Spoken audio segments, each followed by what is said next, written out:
Yo, what's up, GioEra, and welcome back to another Dauntless video. So, yesterday Dauntless have announced a new devlog, which they will be talking about the essences, aetherite, which are the new currencies, the weapon progression and stuff like that, talent crafting and all that cool stuff. I mean, they already talked a little bit about them in the previous devlogs. So today I'm gonna talking about and going through all the new information about talent crafting, progression system and all that cool stuff. So, without further ado, let's go straight into the devlog. So yeah, this came out on July 31st and is titled the Shadow Isles devlog, Aetherite and Essences. Hey Slayers, welcome to the 9th installment of our Shadow Isles devlog. It's time to share information on weapon experience and Aetherite sources, talent crafting, essences and other materials, and one reward for Reforge. Full steam ahead, let's get straight into it. An exciting direction, okay? Earlier in the development of the Shadow Isles, the blog about weapon progression and talents was received with excitement by our community. On Discord and Reddit, we saw lots of conversation and speculation about how long it would take to bring a weapon to level 60, and how this leveling journey offers from the Reforge. So, yeah, they talked about that in the Discord and Reddit threads, and basically, you can also join the Discord servers, because they leak some stuff there, and it's a pretty good way to get information too. Okay, today we aim to arm Slayers with the information needed to succeed. Okay, let's go. Summer Thirst. There we go. Aetherite Infusion. Okay, we got a photo here which shows us where you can basically like infuse your weapon with the power of Aether. And they're gonna be like Dull Aetherite, Shining Aetherite, and the Peerless Aetherite, which have basically, I think, give you a different type of experience. So let's get straight into it. This is the concept of the Aetherite Infusion screen. Yeah, this photo here. Okay, on the Shadow Isles, experience is expressed by infusing Aether into your weapons. Defeating Behemoth drains their essence to feed your 2 equipped Aether 30 weapons. And the more Aether your weapon absorbs, the stronger it gets. So basically, they are replacing experience by calling it Aether, which is really cool. Also, Behemoth are a great source of Aether. That isn't the only way of satiating your weapon's thirst. Aethersmiths can infuse their weapon with Aetherite to quench their thirst. And this precious mineral can come in 3 different forms, which are the Dull Aetherite, the Shining Aetherite, and the Peerless Aetherite. The Dull Aetherite gives you 100 XP, Shining one gives you 1k, and the Peerless one gives you 5k, which is, the best one would be Peerless, of course. Okay, Aetherite Rush. While Whisperman is more than happy to infuse Slayers' weapons with Aetherite, it's up to Slayers to go far and wide to hunt for this precious resource. Okay, interesting. Weekly completion of Heroic Escalation and Dauntless Trials will award Slayers with some Shining and Peerless Aetherite. Okay, and daily and weekly challenges, bounties and normal trials will award Slayers plenty of Dull and some Shining Aetherite. Okay, so basically, if you want to get Shining and Peerless Aetherite, you have to do the Heroic Escalations and the trials, which are, well, very hard to do. And if you want to get like the Dull and sometimes Shining Aetherite, you have to do weekly and daily challenges and bounties and normal trials, which is pretty okay, if you ask me. A lot of players, I think, will do the daily and weekly challenges more than the trials and the heroic escalations, because heroic escalations, as you know, are very, very hard. But I'm guessing that from this update, there will be a lot more heroic escalation runs. Because today there are not as many heroic escalation, patrols and parties out there, so it's gonna be good that they are doing this, because they are bringing attention to heroic escalations, which is real cool. Okay, Slayers will also be able to find all sorts of Aetherite on hunt bases, with other sources still be revealed. Okay, that's good. They'll be adding Aetherite to hunt bases.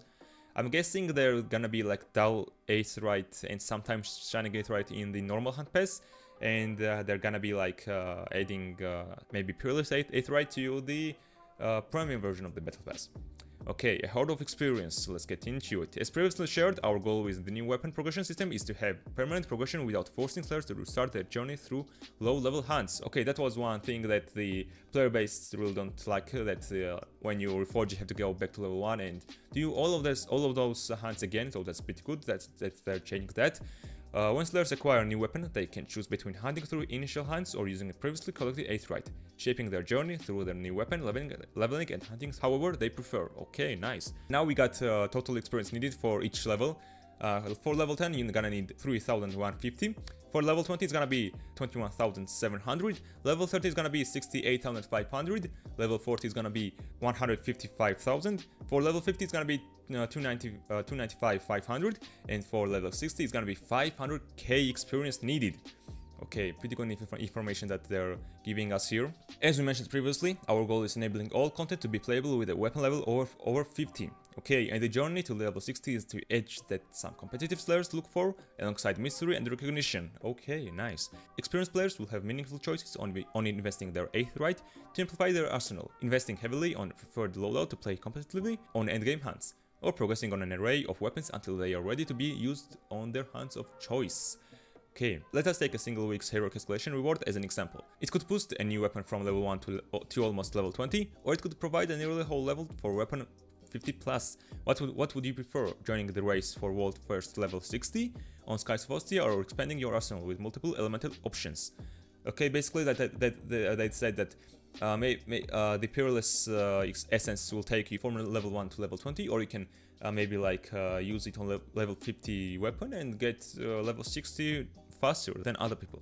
Okay, next topic is gonna be talent without working hard is nothing. Okay, pretty useful words right there. Talents bring a brand new crafting option in Dauntless, requiring a variety of materials and unlocking more craftable options as you progress through your weapon leveling journey. New materials like assassins will be introduced as part of talent crafting alongside materials that slayers are already familiar with. Okay, now we'll talk about the essence. Cool. Within lies your true essence. Okay, again, really cool words from Dauntless right here. Okay, now we have another screen that's showing us the essence crafting, I think, yeah. You're gonna need the behemoth part to craft essences, I suppose, yep, it's that. Aethersmiths developed a way of distilling the aether extracted from multiple behemoth parts into essences, alongside with the 6 primary buffs, for example the essence of the endurance and the essence of speed, combining several parts to create this valuable resource per mount for crafting the ultimate power for aether weaponry talents. Okay, so basically you're gonna need essences to craft talents.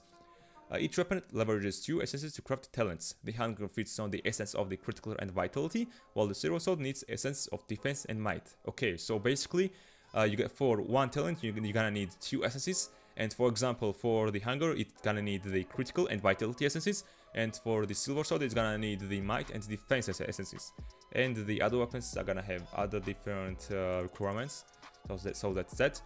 To craft an essence, slayers will combine some parts from several behemoths, distilling them into these powerful essences that can fuel the power of weapon talents. Let us take a look at some examples. Okay, now we can see which behemoth crafts which essences. For example, the essence of critical, you're gonna need is Charog, Boreas, Crave, Stormclaw, Krobek, Koshai, Rezakuri, Elira, Whipstalker, Shroud, Malkurian, Thrax, and Urska parts. For the essence of vitality, you're gonna need Coolshot, Shrike, Embermane, Panger, Dresk, Fenrir, Koshai, Velamir, Shroud, Malkurian, Egoris, and the Cornerer parts. Okay, some parts from the Koshai, Malkurian, and Shroud can be used for essence of vitality. For example, Koshai's Aetherhorn, while others for the essence of critical. Examples are gonna be Koshai's Caudal Thorn. Okay. Hunting any behemoth will always be valuable for crafting essences, with higher rarity parts contributing more for essence crafting. Okay. Evolving recipes. As mentioned previously, each weapon will have 25 talents, split into 5 categories. For example, weapon special and weapon passive, with 5 options each. Okay, pretty interesting information here. Slayers can craft 1 talent in each category when that weapon reaches level 20, and additional talents in each category at level 20, 30, 40, and 50. Okay. Again, really interesting. Unlocking the ultimate power of your weapon gets more challenging based on how many talents you crafted in the category, requiring more advanced materials and or larger quantities of materials previously used. Okay, nice. First, craft in category. You're gonna need rams, 1 and 1 essence. For example, the essence of defense for the silver sword. The second crafting category is gonna need rams and multiple essences of 1 type. Okay, interesting again. Third crafting category is gonna need rams, multiple essences of Aether type. Escalation, okay, new stuff here, Apex Glimmer, a new part dropped by Keystone Behemoth. Okay, we didn't have those, they're gonna be new parts, I suppose. And the trials, you're gonna need steel marks, so basically they're adding a new thing every level. And for the next one, it's gonna be the 4th crafting category. It's gonna need again rams, essences, escalation, Apex Glimmers, steel marks, and now the gauntlet crest. Okay, so they're bringing attention to gauntlet levels 2. You're gonna need to grind that gauntlet levels 2. I mean, okay.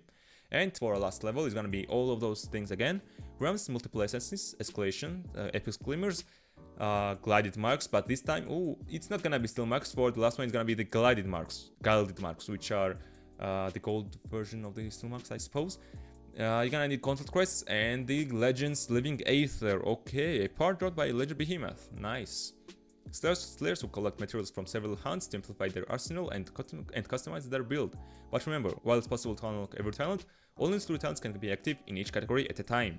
Okay, so you're gonna need to choose between talents for your build, okay? History matters. In this blog, we further shown that the future of our weapons looks like, but we still need to talk about the past. Reforge was core part of Dauntless for years, and we want to reward Slayers who want above and beyond with their Reforges. It's time to share one of the rewards. Okay, so basically they're not like completely ignoring the Reforges the Dauntless community have from all these years. Concept of the Reforged Crown. Okay, so you're gonna get this crown, I think, from the reforging. Okay, let's read into it. Slayers have reforged at least once in each of the 7 weapon categories will receive the Reforged Crown. A brand new crown released alongside the removal of Reforge from Dauntless. The Reforged Crown is a permanent reminder of Reforge and Slayers who poured their heart into our game, and to have all weapon categories to reforge at least once. It's the last chance to fit criteria of this crown. Don't miss your chance, Slayers. Okay, so you're gonna need to reforge at least once in each type of weapon. So if you don't have done so, you're gonna have to do that to get this crown. So do that pretty easily. I think it's releasing. I mean, you have to do at least 1 reforge in each weapon, so that's pretty easy. And for our last topic, and we are at the end here, the summer is here. It's already summer, and we are getting ready to announce the release date and the real title of the Shattered Isles update. Oh, that's very interesting. So you're gonna get release date and trailer really soon, which is pretty cool. I'm gonna be also reacting to the trailer of this new update when it drops, and yeah, pretty cool, really hyped. Stay tuned to our Dauntless Discord to share your feedback, engage with our community, and see our weekly development updates on the Shattered Isles. We are eager to hear your feedback on this blog and all the updates we share. Clear Sky Slayers. Okay, pretty useful and interesting blog right here, I think. We went deep into the progression, talent crafting, the weapons, the levels the weapons need, the talents, I mean, reforged crowns, which is really cool. And yeah, pretty cool, I would say. So yeah, this has been the 9th installment of this devlog. I don't know for sure, but I think there's gonna be the 10th one, or not. I think that there's gonna be trailer, even about like a week or 2. I think maybe like 2 weeks, but yeah. And yeah, this being the end of this devlog. And if you want more news on the Dauntless and more and very cool and fun builds, make sure to subscribe down below. And yeah, this being GioEra, and I'll see you guys next one. Peace.